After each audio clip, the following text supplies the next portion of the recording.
Assalamualaikum warahmatullahi wabarakatuh. Halo guys, kembali lagi dengan saya Nadia Putri, NIM 1916040045, lokal akuntansi C, jurusan akuntansi syariah. Baiklah, pada kali ini saya akan menjawab 5 pertanyaan. Yang pertama, alasan apa pemilik menjual perusahaan? 1. Keuangan tidak cukup baik. Ketika Anda mencoba menjual bisnisnya, Anda belum paham dengan harapan-harapan mitra kerja saat proses negosiasi berlangsung. Walaupun Anda pandai menjalankan perusahaan, belum tentu Anda akrab dengan tahap merger dan akuisisi sebuah perusahaan. Hal ini menjadi salah satu hambatan yang mampu menggagalkan proses tersebut, sehingga pemahaman sistemik sangatlah penting. Alasan yang kedua, pemilik berubah pikiran. Banyak pemilik perusahaan ragu tentang niatnya menjual perusahaan. Bahkan pikiran itu bisa berubah saat pasar kembali membaik selama bertahun-tahun mengalami masa sulit. Kondisi itu tentu saja membawa angin segar bagi pemilik untuk bangkit menjalankan bisnisnya lagi dan akhirnya memutuskan untuk bertahan lebih lama. Alasan yang ketiga, pemilik kehilangan fokus. Saat penawaran perusahaan, klien atau mitra calon pembeli Anda datang dan antusias untuk mendesain ulang produk andalan perusahaan atau berupa penggabungan perusahaan apabila niat membeli terrealisasi. Lalu Anda tidak dapat menerimanya, padahal perusahaan harus terus berkembang dan mengimplementasikan produk atau jasa baru sebagai sebuah strategi. Alasan yang keempat, data tidak tersedia. Calon pembeli biasanya akan meminta rincian atau data mengenai laporan keuangan seperti pendapatan dan margin perusahaan. Namun keinginan tersebut tidak bisa dipenuhi karena Anda tidak dapat melacak data tersebut. Data itu berarti Anda harus mencari karyawan yang tahu tentang masalah ini. Akibat kejadian itu, penjual sering menjadi frustasi, bahkan marah dengan tuntunan pembeli sehingga proses penawaran berlalu begitu saja. Alasan yang kelima, kinerja perusahaan berubah drastis dari ekspektasi. Ketika sebuah perusahaan gagal mencapai target yang ditetapkan, maka calon pembeli akan meminta informasi mengenai faktor yang mempengaruhi kinerja negatif itu. Alhasil, calon pembeli bakal memberikan penawaran harga jauh di bawah harapan dan penjual tidak menyepakati angka tersebut. Pertanyaan yang kedua, potensi pasar apa yang dimiliki barang dan jasa yang dihasilkan? Yang pertama, memahami konsumen. Dengan melakukan analisa pasar, kamu dapat mengetahui siapa saja yang akan tertarik pada produk yang kamu buat. Selain itu, kamu juga bisa mengetahui kualitas produk seperti apa yang diharapkan oleh konsumen untuk ada di produk kamu. Kedua, membantu bisnis berkembang. Analisa pasar dapat membantu kamu untuk mengembangkan bisnis. Mengapa? Karena dengan mendapatkan informasi tentang konsumen, kamu bisa merencanakan strategi pemasaran yang tepat.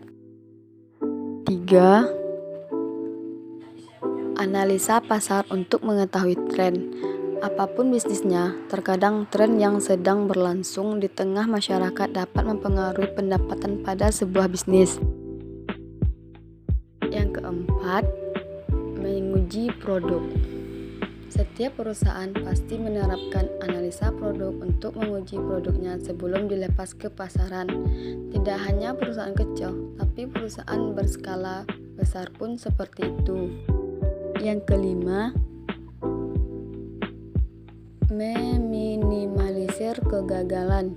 Fungsi utama analisa pasar adalah sebagai sumber informasi yang dapat membantu kamu untuk mengetahui seluruh keinginan masyarakat, konsumen, dan juga untuk memahami para pesaing. Pertanyaan ketiga, aspek legal yang dimiliki perusahaan-perusahaan. Selalu terhubung dengan pihak ketiga dan ingin melindungi perusahaan yang dijalankan secara jujur. The Golden Throne. maka sangat penting arti legalitas suatu perusahaan dalam kegiatan bisnis. Legalitas suatu perusahaan atau badan usaha adalah merupakan unsur yang terpenting, karena legalitas merupakan jati diri yang melegalkan atau mengesahkan suatu badan usaha, sehingga diakui oleh masyarakat.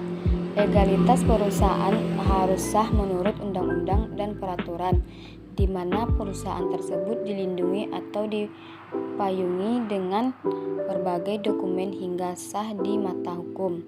Bentuk-bentuk legalitas perusahaan ada beberapa jati diri yang melegalkan badan usaha, di antaranya itu nama perusahaan, merek perusahaan, dan surat izin usaha perdagangan. Sedangkan manfaat dari legalitas perusahaan adalah sebagai sarana perlindungan, bukan sarana promosi, bukti kepatuhan terhadap hukum, mempermudah mendapatkan suatu proyek, dan mempermudah pengembangan usaha. Banyaknya perusahaan yang didirikan tanpa melegalkan perusahaan sangat merugikan perusahaan lain yang menjalankan kegiatan bisnisnya secara jujur. Pertanyaan keempat, kondisi keuangan perusahaan yang akan dijual. Yang pertama, kekurangan modal. Kekurangan modal dapat mengakibatkan bisnis Anda tidak dapat berputar dengan baik. Hanya yang menjadi penyebab modal berkurang yaitu piutang yang menjadi. Solusinya, selain melakukan penagihan, Anda dapat meminjam modal kepada pihak luar sesuai dengan kebutuhan, tetapi jangan sampai melebihi maksimal rasio utang yaitu 50%. Yang kedua, pengelolaan kas buruk. Pengelolaan kas yang buruk dapat menjadi salah satu penyebab buruk pada perusahaan, dimulai dari pencatatan penerimaan dan pengeluaran dalam setiap bulan tidak dikelola dengan baik sehingga perusahaan kas tidak dapat diketahui apabila selang untung atau rugi. Dengan pengelolaan kas yang baik akan lebih mudah mengidentifikasi sebelum terjadinya krisis dalam keuangan kas. Yang ketiga, kurang pengawasan.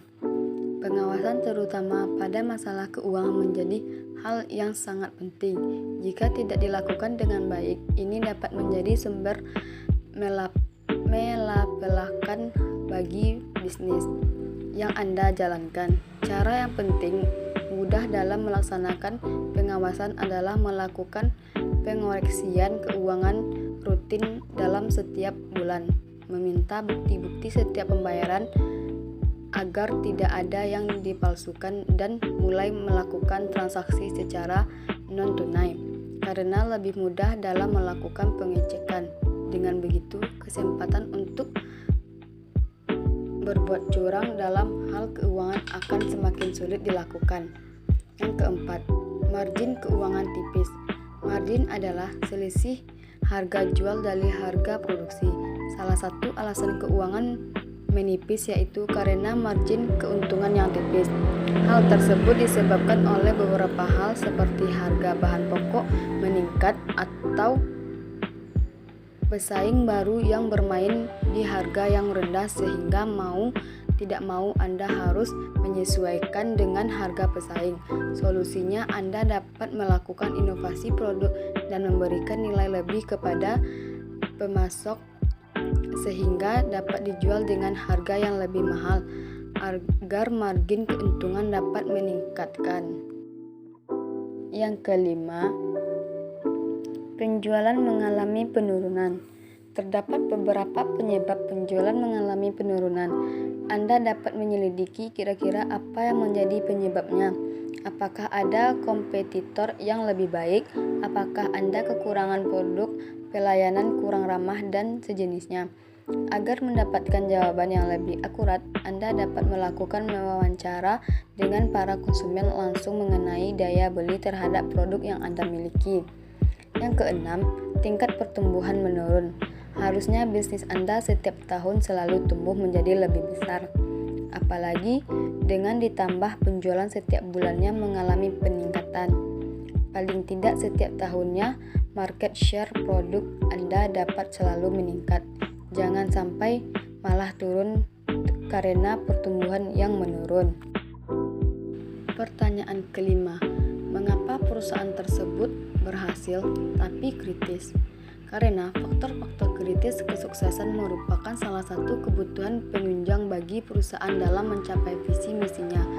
Inovasi adalah sumber kontribusi utama dalam menentukan keunggulan kompetitif perusahaan. PT Kerupuk Sanjay adalah salah satu UMKM pengolahan makanan oleh-oleh khas Minang di Kota Pariaman yang sukses memanfaatkan inovasi sebagai penggerak utama bisnisnya. Penelitian ini bertujuan untuk mendapatkan faktor-faktor kritis kesuksesan yang berpengaruh pada kesuksesan inovasi di PT Kerupuk Sanjay. Penelitian deskriptif ini menggunakan metode faktor kritis kesuksesan dengan mewawancarai mendalam kepada informan tingkatan perusahaan, studi literatur, dan dokumen perusahaan serta observasi lapangan. Baik, hanya itu yang dapat saya jelaskan, dan jangan lupa like dan subscribe ya teman-teman. Assalamualaikum warahmatullahi wabarakatuh.